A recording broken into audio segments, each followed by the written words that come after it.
sambil nunggu Mas Hafid kita mulai ya. Jadi Mas Habib ya sudah hadir. Kemarin masih ingat ya tipe-tipe tes ada banyak sekali. Ada aptitude test, ada apa kemarin? Kalau masih ingat ada tes based assessment, ada tes case untuk kegiatan mahasiswa dan macam-macam banyak sekali. Sekarang kita kemarin kelupaan ya. Saya enggak menerangkan prinsip pembelajaran, prinsip assessment. Ada etika assessment dalam eh, ketika guru mengajarkan materi, terus beliaunya memberi assessment atau tes atau ulangan ujian atau final test, itu harus memiliki beberapa ini ya, prinsip-prinsip. Salah satunya ada practicality, ada validity, reliability, ada washback, dan lain-lain. Hari ini kita fokus untuk melihat prinsip-prinsip assessment itu. Harus bagaimana sih assessment itu, kriterianya yang baik itu bagaimana, dan seharusnya assessment ini yang eh, kurang baik itu bagaimana. Nah, kita mulai dari eh, practicality.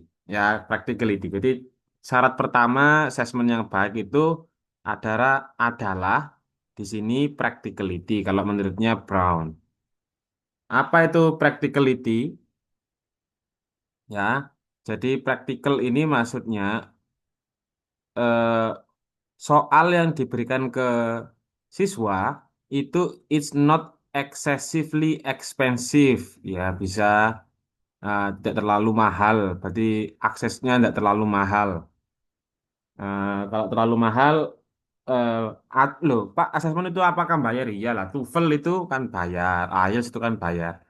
Jadi disesuaikan dengan kebutuhan siswanya, ya. Ada nggak terlalu ekspensif, praktikal, maksudnya tidak ini ya, tidak terlalu mahal ini ya, maksudnya bisa dijangkau gitu ya.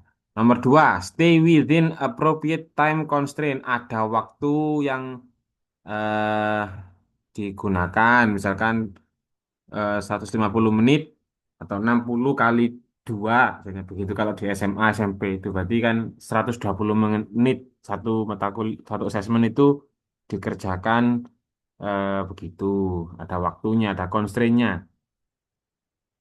Nah, ini ada easy to administer, mudah dimengerti. Biasanya itu kan ada kan tes, computer based test itu ya, komputer itu bisa di ini. Ya, Mas Hafid, halo, dan Mbak Emma. Tadi saya offline Mas Hafid ya, tapi karena ada kendala saya harus pulang. Pulang ini Mas Hafid. Tadi kelasnya Emma saya isi offline tapi ini, wah, ada keperluan jadi saya pulang. Maaf, maaf ya. Minggu depan mungkin Iya, kita Pak. lihat kondisinya lagi. Oke, itu ya. Oke, lanjut. Intinya pertama tadi itu tidak terlalu mahal. Ada waktu yang membatasi. Mudah digunakan ketika dia menggunakan komputer, gitu ya. Has a scoring or evaluation procedure that is specific and apa ini? Nggak kelihatan. And time efficient. Jadi ada prosedur scoringnya, ada rubrik penilaiannya. Jika benar sekian di nomor satu nilainya berapa? Jika salah tiga misalkan nilainya berapa? Harus ada scoring prosedurnya. Tuh, itu practicality. Ini kalau nggak diperhatikan ini akan kacau ya. Syarat pertama, syarat dasar sebuah assessment itu harus praktikal. Ya, ini ada cita-cita di sini tidak penting. Yang intinya pokoknya kita itu harus begitu, harus ada unsur-unsur itu. Praktikal, ya. Yang kedua, yang kedua yakni reliability. Reliable, berarti assessment itu harus ada reliability. Apa itu reliability? itu kalau diterjemahkan itu konsisten and dependable. Jadi misalkan ya, anak ini eh, di kelas B misalkan ada A, B, C, ada kelas A, kelas B, kelas C.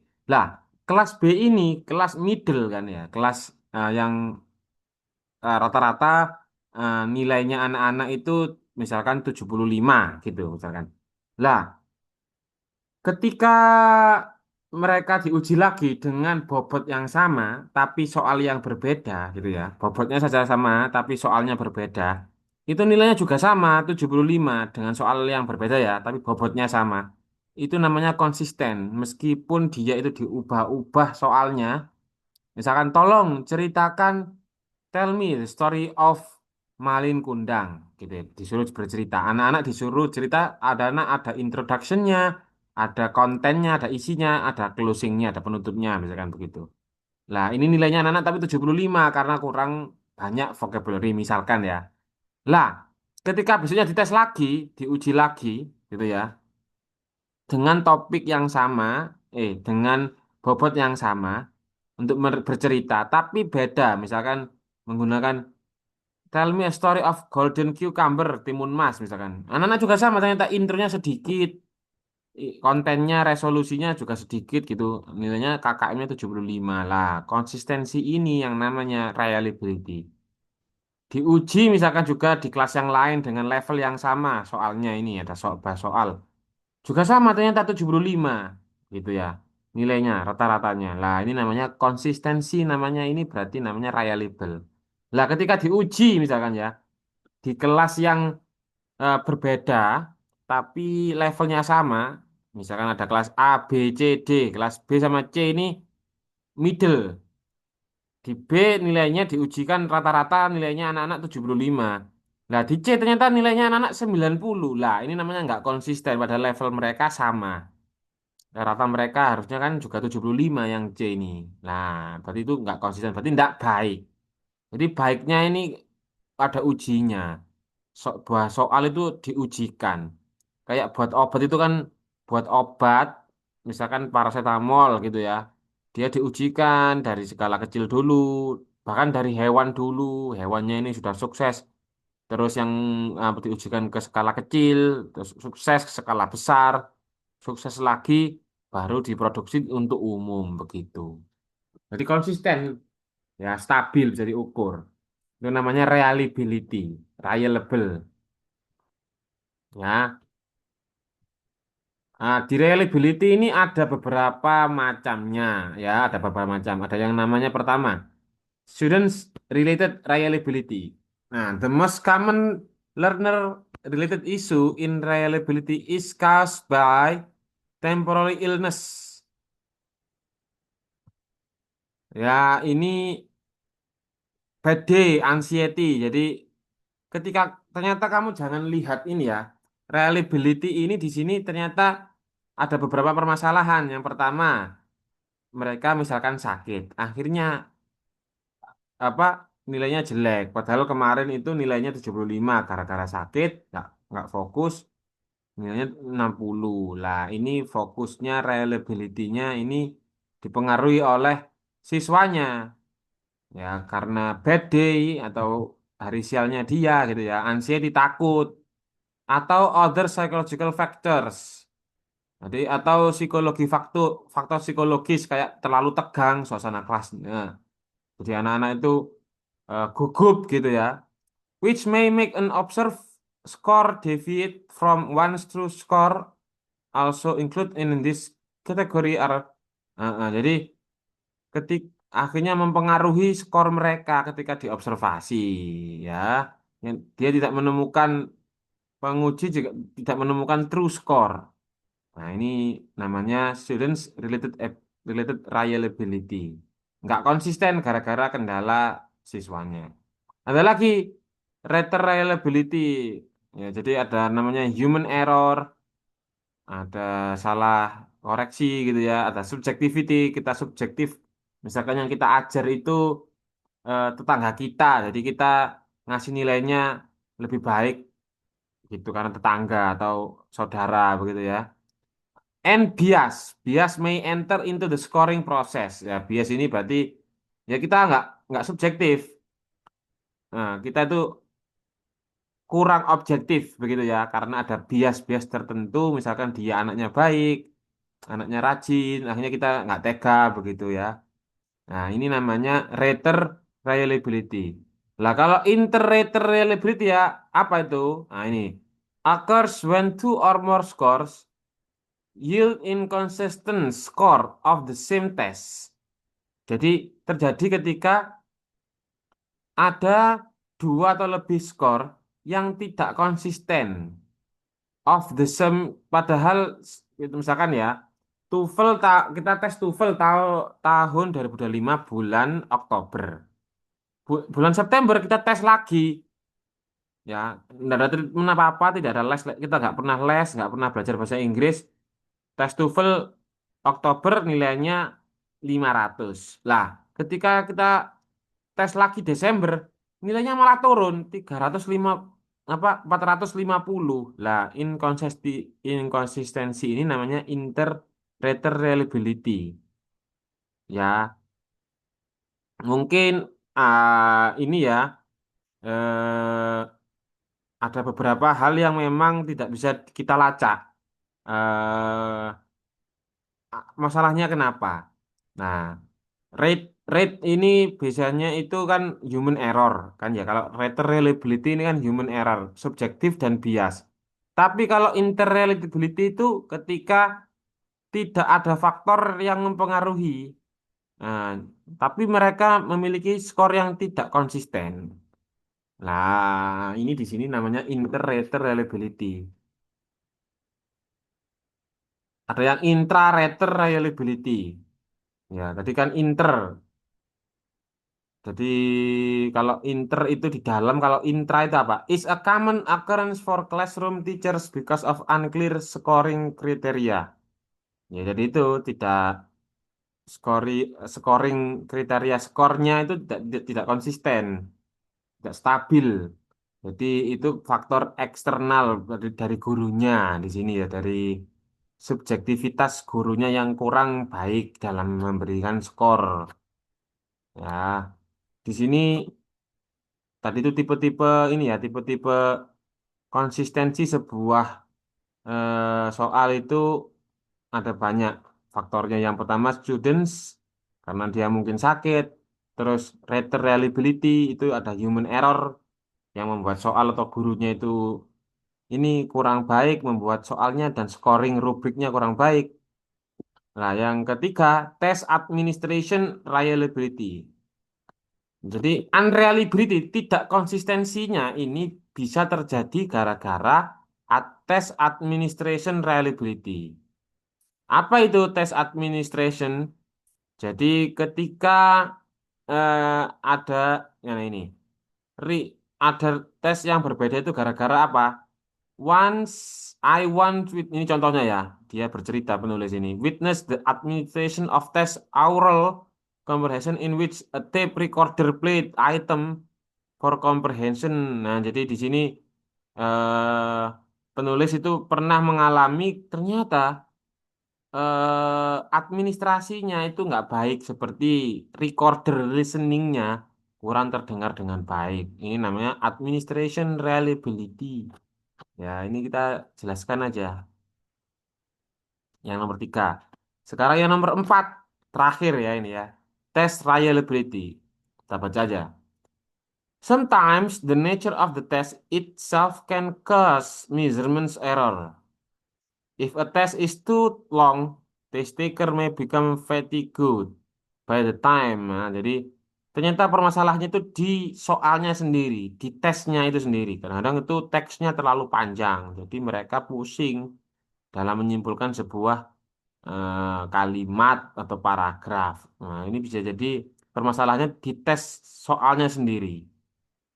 Nah, jadi ada memang tes itu yang memang mendiskriminasi ya siswa yang tidak performanya kurang baik karena mereka harus berpikirnya kurang cepat atau agak lama. Jadi mereka ini menjadikan permasalahan tersendiri dalam sebuah tes. Jadi kita kalau buat tes itu harus melihat tidak satu orang. tapi kita lihatnya itu keseluruhan siswa gitu. Itu namanya reliability atau konsistensi.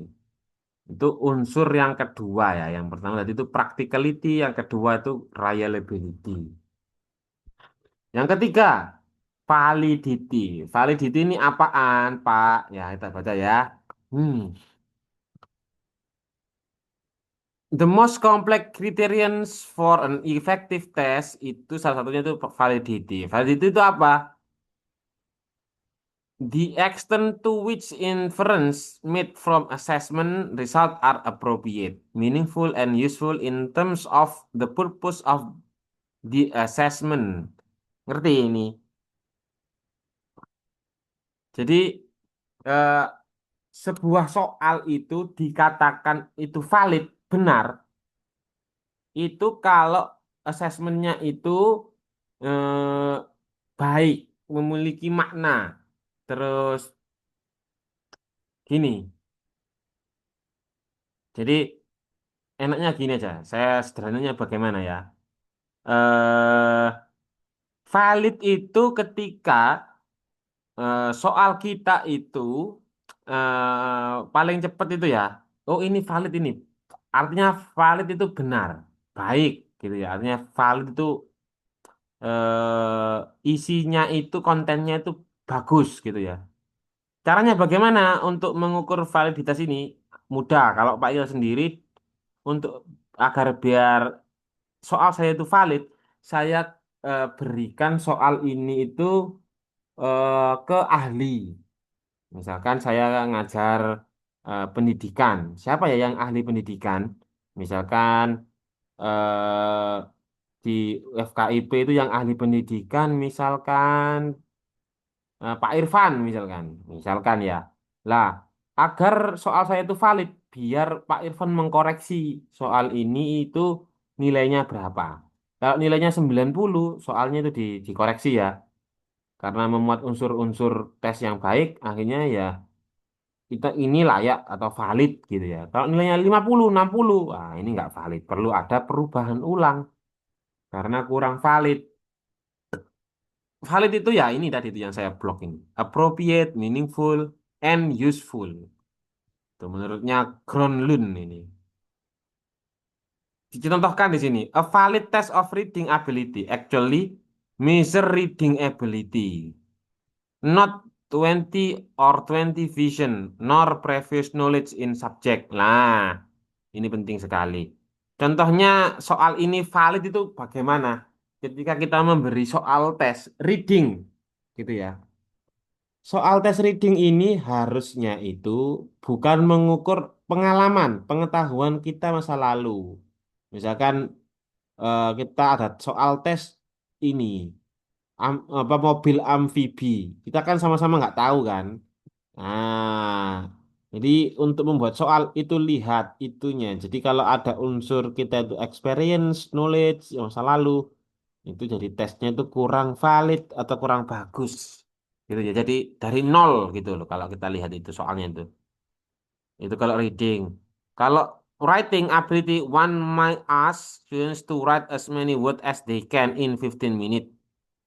Nah, jadi ya kita untuk mengukur ratingnya ini contohnya itu untuk biar lebih valid, yaitu kita disuruh nyuruh 15 menit buat cerita. Nah, jadi untuk mengukur valid tidaknya sebuah tes itu memang agak tricky ya. Tidak ada exact cara yang pasti dalam membuat apa soal kita itu valid. Karena perkembangan ilmu pengetahuan itu kan tidak stuck ya, terus mengikuti zaman. Kita makanya kalau membuat soal nanti seorang guru hendaknya tidak hanya mengacu Google, tapi mengacu diujikan ke ahli, diujikan ke ini, diujikan ke terkait anak-anak ini sudah ada nggak pengalaman tentang mobil amfibi? Oh nggak ada Pak. Besok langsung kamu kasih aja itu soalnya kalau karena nggak ada yang tahu. Lebih baik begitu. Karena apa? Jika salah satu siswa ada yang mengetahui tentang mobil amfibi, lah ini curang. Soalnya yang satu itu tak udah pernah tahu, yang satunya lain tidak tahu. Ah, itu.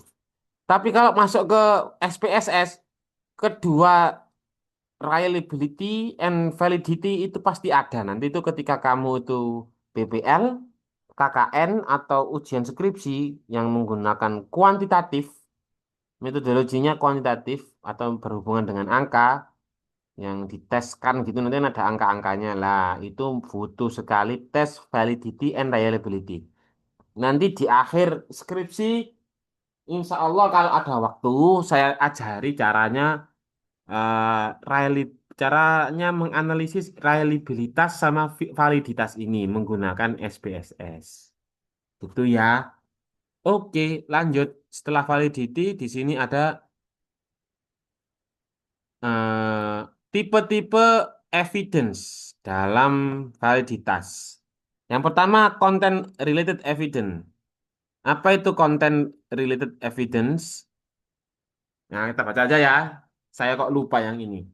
If a test actually samples of the subject matter about which conclusion are to be drawn, and if it require the test taker to perform the behavior that is being, saya paham. Jadi begini,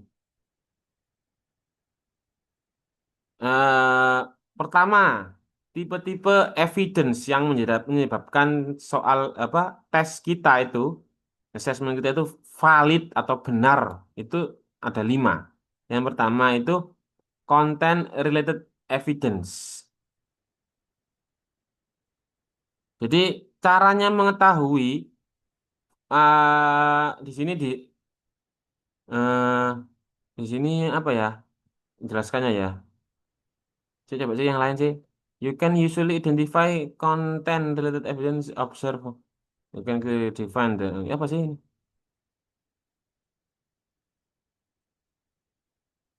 Jadi di sini itu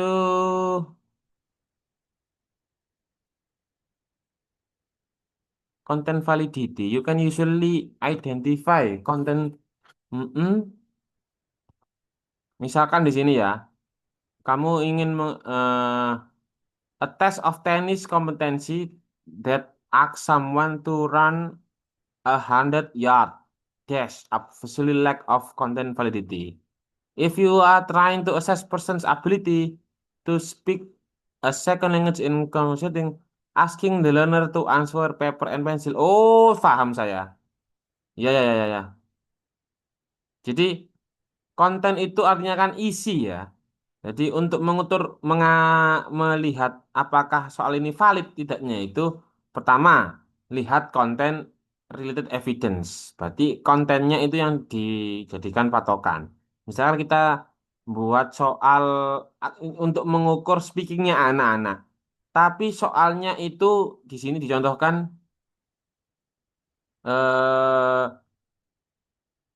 menggunakan multiple choice soalnya apa speaking ini. Lah, itu kan nggak cocok. Speaking padahal kan dia itu kan butuh praktek, tapi gurunya menggunakan soal multiple choice. Lah, hal ini menjadikan tidak valid karena kontennya itu harus speaking ya, soalnya itu ya tentang speaking, nggak boleh ke masuk yang reading atau skill-skill yang lain. Itu namanya konten. Ya, ini ada soal tes ini. Tapi waktunya nanti takutnya habis, gitu ya. Lanjut, yang nomor 2. Dikatakan valid itu kenapa? Yang kedua yakni criterion related evidence. Nah, apa itu criterions? Ya ini the extent to which the criterion of the test has actually been reached. Nah, you will recall that in chapter 1, which noted that most classroom-based assessment, which teacher design test, fits the concept of criterion referred assessment in such test. Nah, bla bla bla bla bla.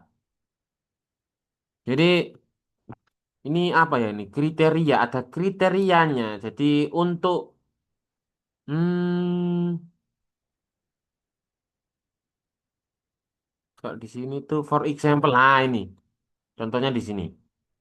In a course unit whose objective is for students to be able to orally produce a voice and voiceless.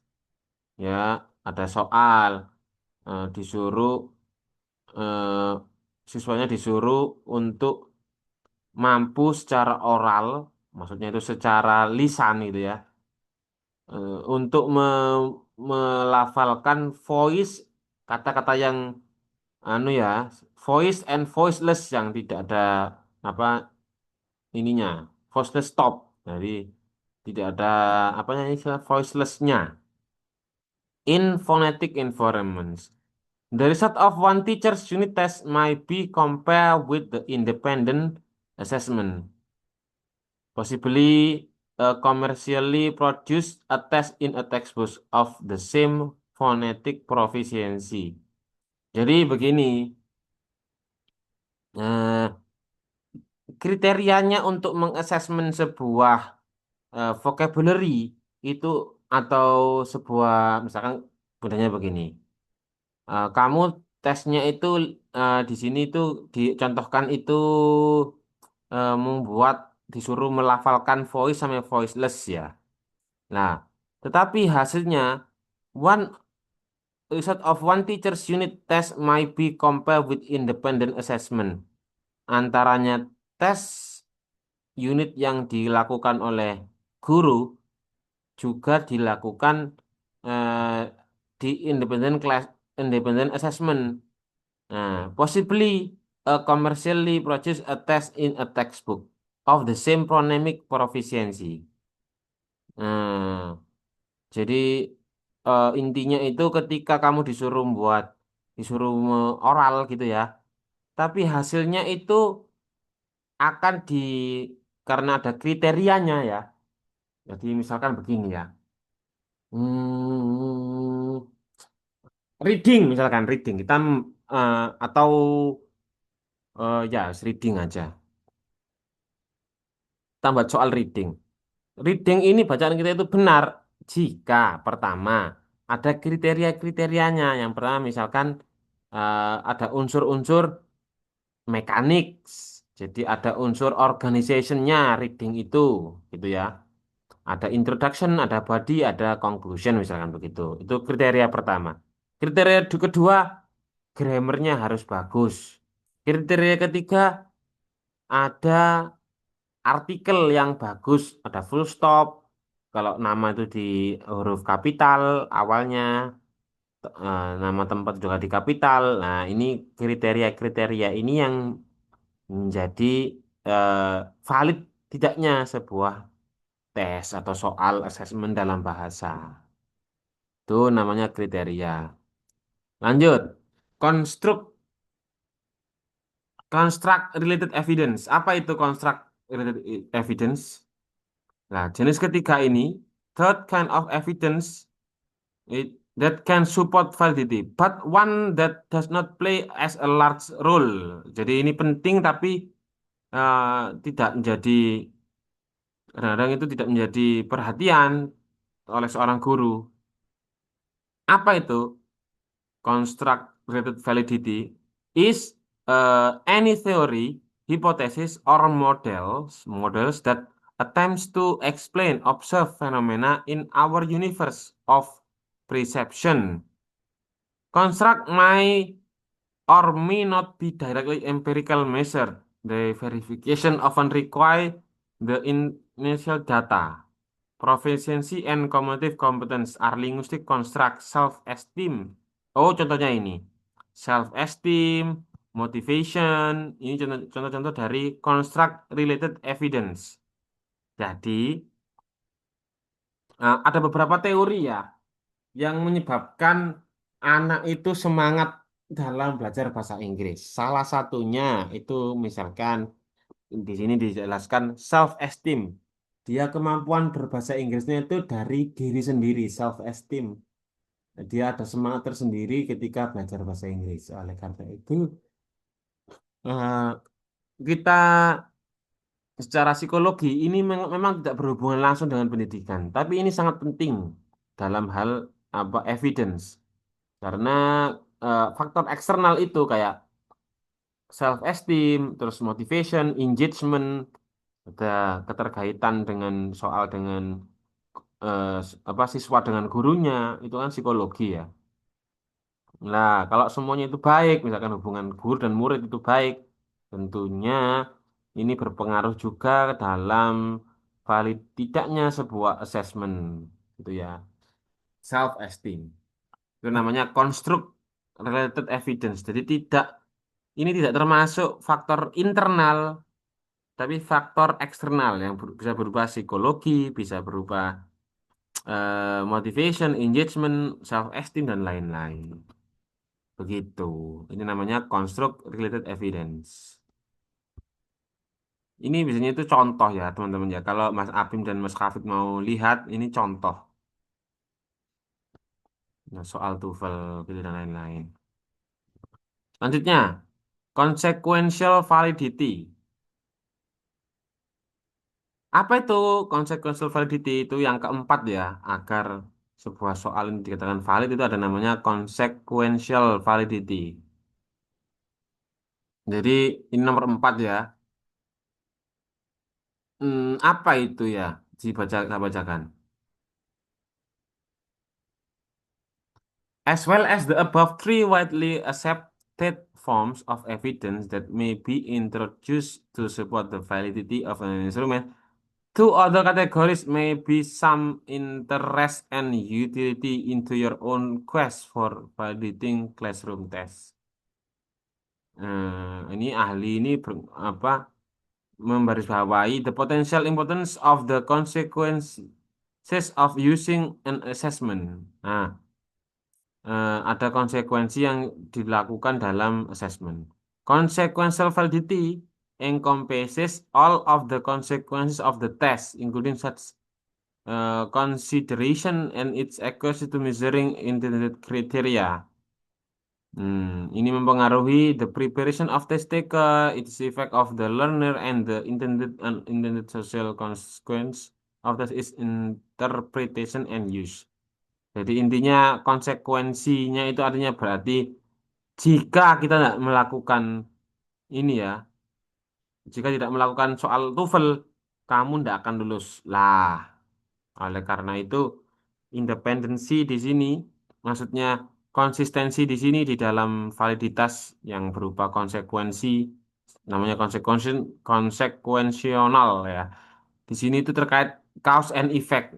Jika kita nggak mengerjakan soal bahasa Inggris, tentunya kita nggak lulus, misalkan begitu.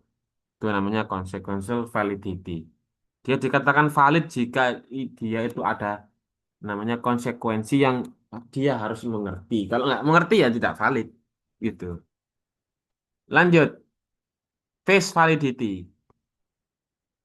Jadi ini ditunjukkan face validity refers to the degree of which test looks right and appears to measure the knowledge of or ability in it claim to measure based on the subjective judgment of the examinees who like it that bla bla bla bla.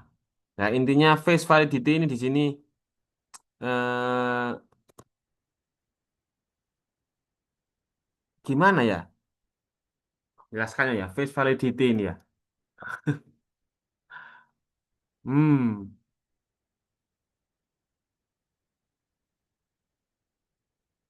Bentar, sebentar ya. Ada pertanyaan sejauh ini?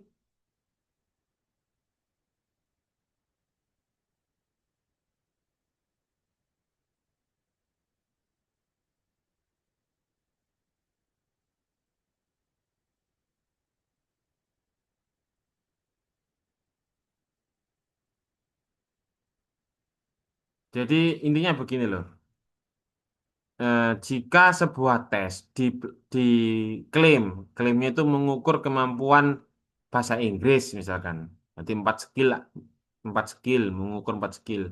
Lah, face validity ini akan terpenuhi, akan jadi valid jika pertanyaan-pertanyaan dalam tes tersebut itu terlihat tampaknya itu berkaitan dengan apa bahasa. Nah, itu terlihatnya appears, look seperti pertanyaan-pertanyaan bahasa.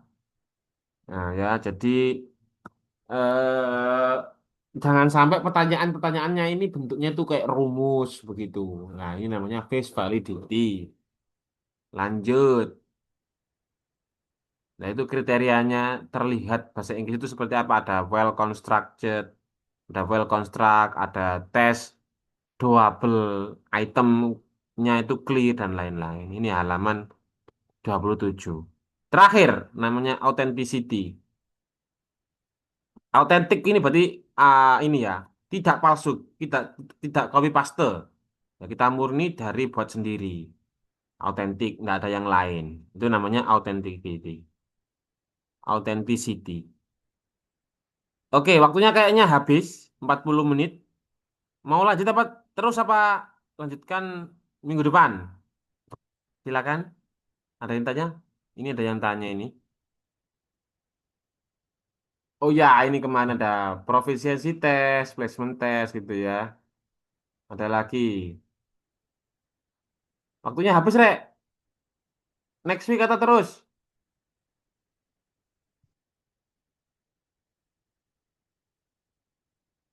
Oh, ada anu ya, ini ya, Mas Kafit tidak bisa lanjut. Oke, kita lanjutkan minggu depan ya. Mas Kafit ya, sama Abim ya. Intinya hari ini kamu baca, kamu pahami, uh, washback belum saya terjemahkan.